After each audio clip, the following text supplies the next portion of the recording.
Welcome, Dr. James Beckett, Sports Card Insights. This is a listener question episode. I've got 5 of them teed up. This is the 3rd time I've done it, hence it's 5 listener questions 3.0. I number them so I can remember if somebody refers back to, I remember in that episode, the episodes have a number and they should have a unique title too, so we could find it. And so these are 5 interesting questions from 5 different people, some of whom I will mention. But first, thanks sponsors: Topps, Panini, and Upper Deck, Heritage Auctions, Huggins & Scott Auctions, Mike Stadium Sports Cards, Burbank Sports Cards, ComC.com, and Beckett Media, Beckett Grading, Beckett Authentication. Okay, first question from Brad Bethune, the Texas card dude. He's been on here several times. And as some of you, he lost his dad. His dad passed away pretty recently, maybe 2 months ago, something like that. And his dad wasn't that old. At any rate, our condolences to Brad and to everybody in the industry that's lost people during these last couple of years for lots of different reasons, but it's no less painful.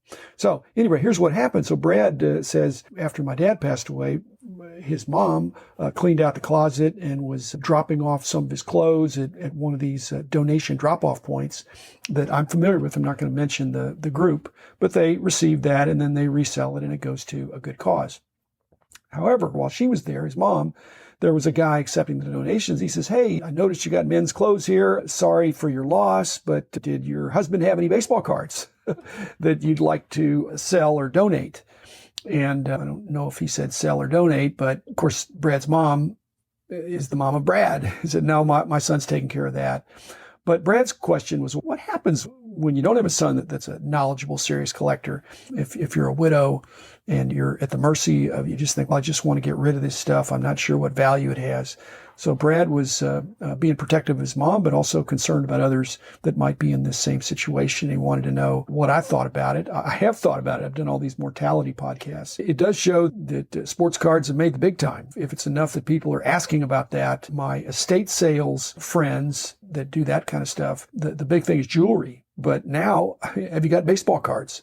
So baseball cards have now been recognized as being an asset class, I think. This guy that was accepting the donations, Brad, the only thing I can think is he's probably a volunteer and perhaps even an unpaid volunteer. In fact, he may be just doing that so he can get a shot at some collections, which may or may not. The ethical thing is, number one, I'm totally against lying. He shouldn't give your mom or anybody else a false story about, oh, I'm trying to get these cards for my dad or something. So no lying is acceptable to me.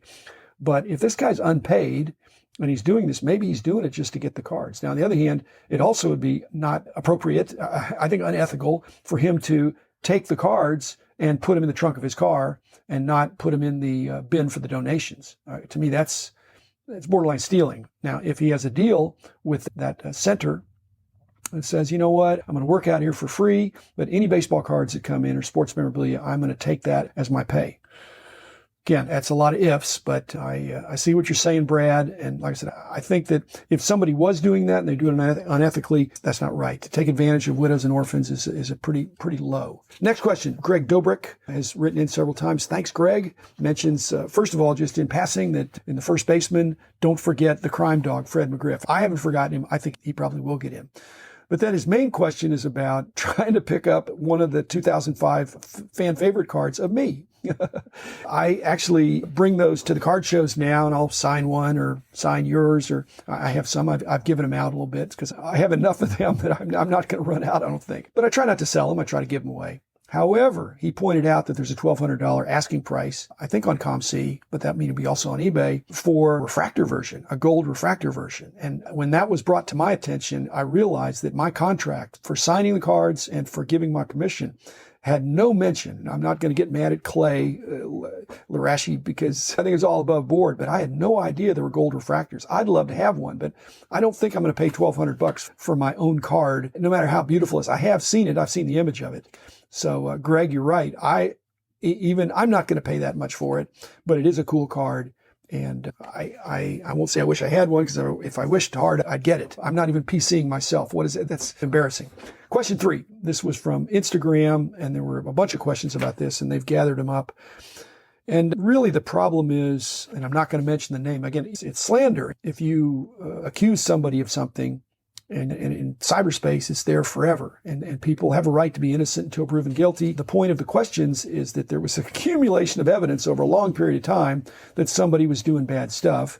And then how did this person get away with it for so long? Now, the question is, does the hobby have a short memory, or do they not like confrontation, sweep it under the rug, or all the above? And it's probably a little bit of all the above. I think the hobby sometimes does have a short memory. People can make mistakes, and they ought to get a second chance. But the person they're talking about sounds like it was recurring, and just people were either looking the other way. I don't know. I don't usually buy cards in that way. And I think if you have like I said, a person does have a right to be innocent until proven guilty. There shouldn't be a rush to judgment. And just think, you can't unhear something. You can't unaccuse somebody or disaccuse them. I know in publishing, if we said something that was wrong and somebody complained, we would publish a retraction. Now, again, there's no retraction if we're correct. But a lot of publications that publish their retractions do it on an obscure page, and not as prominent as the original accusation. On the other hand, this question, I think, refers to where the person appears to be guilty without doubt.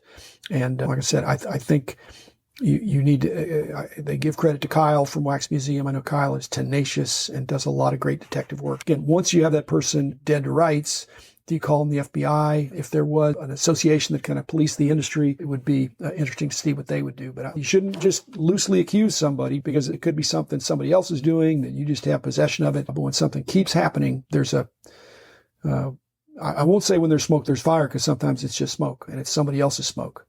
But there ought to be a place where you could go, and I think there is a Facebook group for some of this stuff, but I'd like the scammers and bad actors to be eliminated. If we don't police ourselves, then somebody's going to come in and do it for us, and that actually is even worse, because that would add a lot of friction to buying and selling and trading.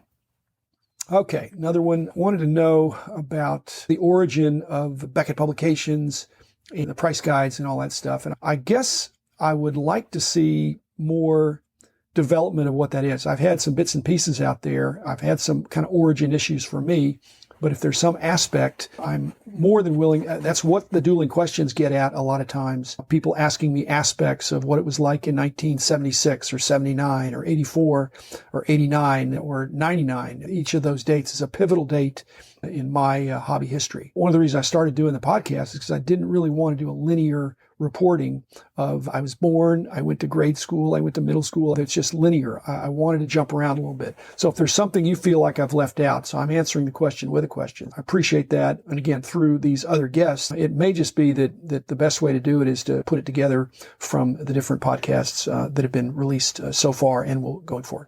Okay, last question number 5. This is from Greg Sobachinsky, I think, Cardboard Insights. He's mentioning that certain cards and sets that are rare, how are they going to fare?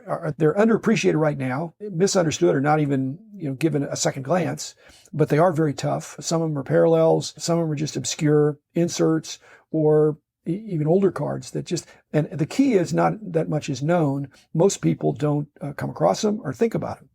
And so Greg's question is, with more people coming into the hobby, are these sets going to become more understood with more people potentially searching for this rare stuff? Or is it going to just lack of interest continue going forward? Greg, that's the issue. If you're the collector of this rare stuff, the supply isn't going to change. Although the supply actually could increase if there's more publicity about something. It draws more cards of that type out. But the price can really go up if there are more people chasing. What I think a lot of people do is they just quietly go after this stuff. When they see it, they pounce on it. After they have it, as I've said, it's not a pump and dump, but a lot of times I think that the flexing that you see on social media is pumping what you just acquired, which you think is a steal because of the rarity, but there's not a lot of demand.